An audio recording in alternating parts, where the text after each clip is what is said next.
So far in French, to talk about things that happened in the past, we've been using the passé composé, the composed past. However, there is another past tense in French, and it's called the imparfait, or the imperfect in English. When we use the passé composé, we're using it to express something that has a specific starting and ending point in the past. But when we want to talk about something that's ongoing in the past tense, we use the imperfect. Let's write this down in your notebooks, please. The imparfait.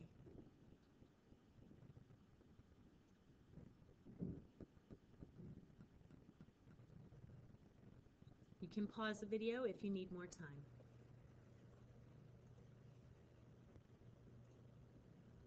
All right, so to form the imperfect tense, it's actually kind of easy, but you've got to know your verbs. So we may have to review some of the irregular verbs that are tougher. But all you need to do is go to the new form in the present tense of the verb. You're going to get rid of the ONS, and that will leave you with the stem. So let's look at parler, regular ER verb. I know that when I conjugate parler in the present tense, I have nous parlons. If I take off this ONS, I am left with the stem for the imperfect, which is P-A-R-L, parle. So now that I have my stem, I just need to add my endings for my subjects. And the endings in the imperfect are AIS, AIS, AIT, IONS, IEZ, AIENT. AIS, AIS, AIT, IONS, IEZ, AIENT. And it works this way for all regular verbs. Take the new form, nous finissons, get rid of the ONS, and I have my stem. Add my endings, AIS, AIS, AIT, IONS, IEZ, AIENT.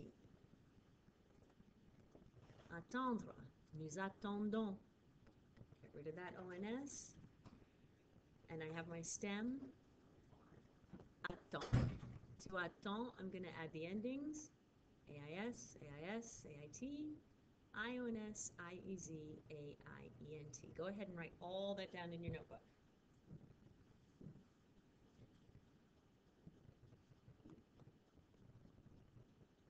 Again, just hit pause, and then when you're ready, you can hit play again.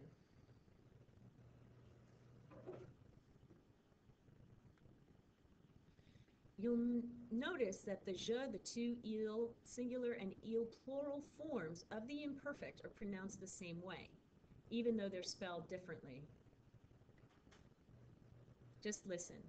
Je parlais, tu parlais, il parlait, elle parlait, on parlait, il parlait, elle parlait. So when you're speaking, you're really not going to make a mistake as long as you stay away from the nous and the vous form. Those are always the tricky ones. Nous parlions, vous parliez, right? But all the others, they sound the same. Je finissais, tu finissais, il finissait, elle finissait, on finissait, il, elle finissait. J'attendais, tu attendais, il attendait, elle attendait, on attendait, ils attendaient, elles attendaient. For pronunciation. Only the nous and the vous forms sound different. Nous attendions, vous attendiez.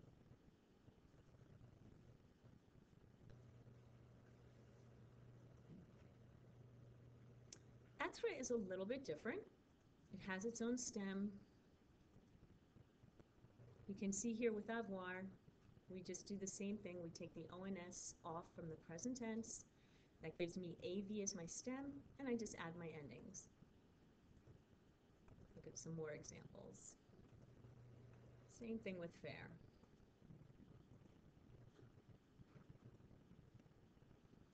Let's look at manger. This is a GER verb, and with GER verbs like manger, nager, voyager, we have to keep this E when we do our new form, nous mangeons, with that E. So that is going to affect my stem in the imperfect. I have to have that E there. Manger. Without it, this G would be hard like G. Okay, so just remember with GER verbs, keeping the E. You're only losing the ONS in the new form.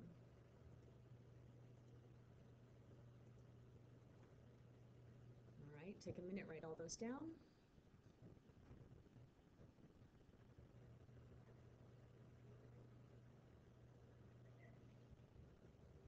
you can pause the video and then hit play when you're done.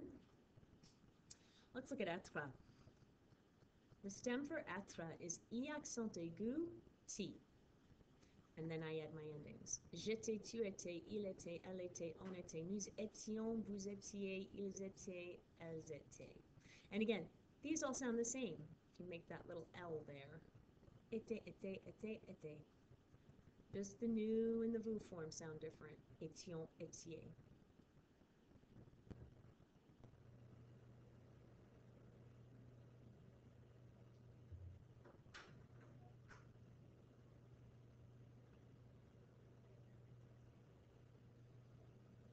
So when do we use the imperfect? We use it when we're talking about something that happened in the past over amount of time, something that was continuous, habitual. It's also used to describe emotional situations, physical conditions, state of being. In fact, être, just by its meaning, should really be in the imparfait most of the time when you're talking about the past tense.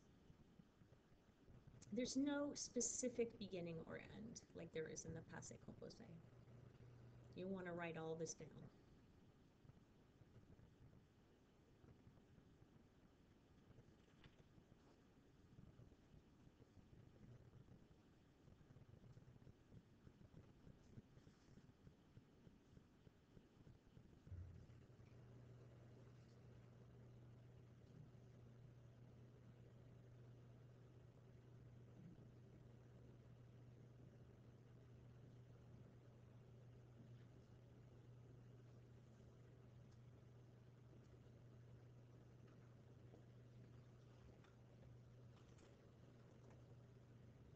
All right, let's look at this really long paragraph here.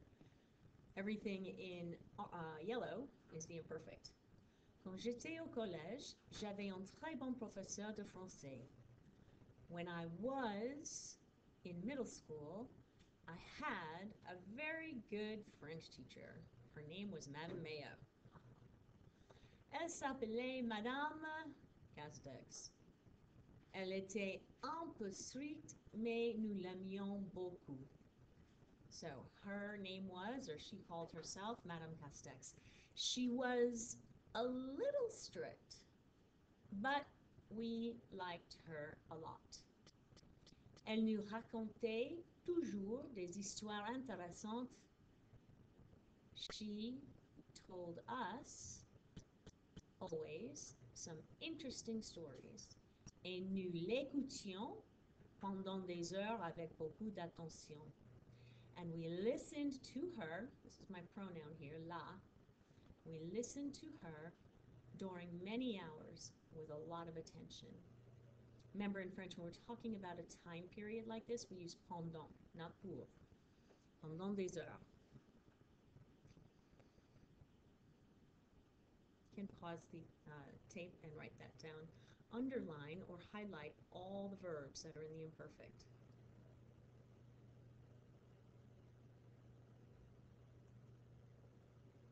All right, now let's see if you can do it. Mes grands-parents, regular ER verb. Nous parlons. I'm going to drop the ONS to get my stem.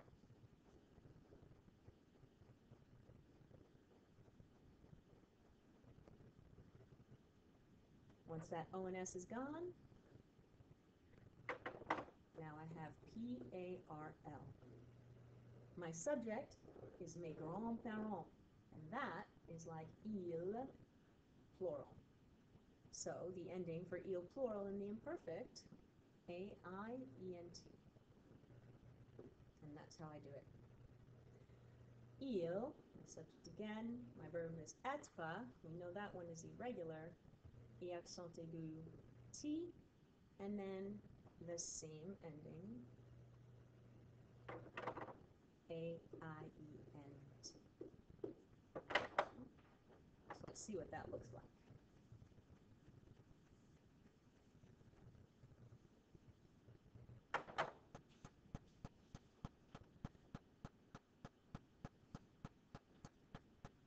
All right, now you try the next one on your own. Don't forget about manger. You got to keep that E in your stem. We always eat at the cafeteria when we lived in France. We always ate in the cafeteria when we lived in France. This word toujours, always, tells us that it's something that happened over and over and over again in the past. Same thing with souvent. If we did it often, we did it more than once, there's no beginning or end that's definite. So that's why we're using the imperfect. All right, so did you get manger and habiter? Your subject is nous. Let's take a look. Mangions, habitions. Oh, and actually in the new form, we don't hold on to that E. I didn't realize nous is a subject. So when nous is a subject, we lose that E. All right, try the next one.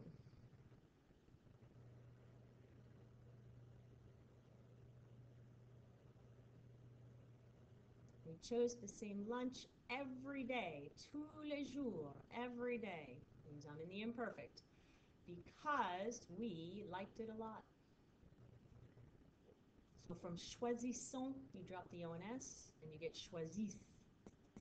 That's a tricky one. Choisir is tricky in the imperfect. It looks funny. You have to remember you have all these S's in your stem. Your stem is actually this.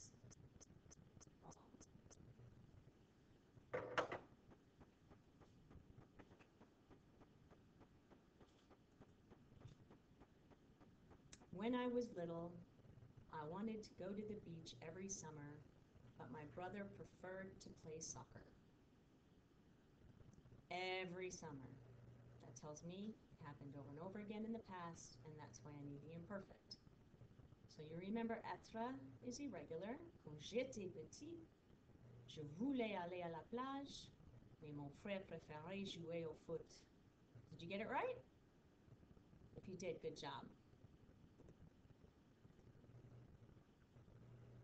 All right, faire, prendre, and marcher. So we have a little bit of a mix-up here. This is irregular, this is kind of irregular, and this is a regular ER verb.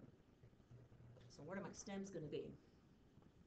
Present tense of faire, nous faisons.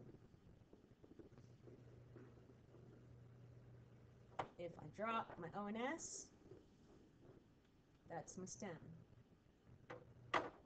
Prendre, prenons. Drop my ONS, and there's my stem. Marcher,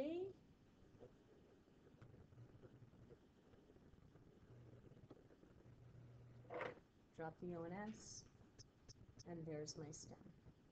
Now, I just need to add the right endings for each subject. Et voilà. All right, my friends, good job. Remember, you can always rewind the tape and rewatch it if you need to. Bonne soirée et à demain.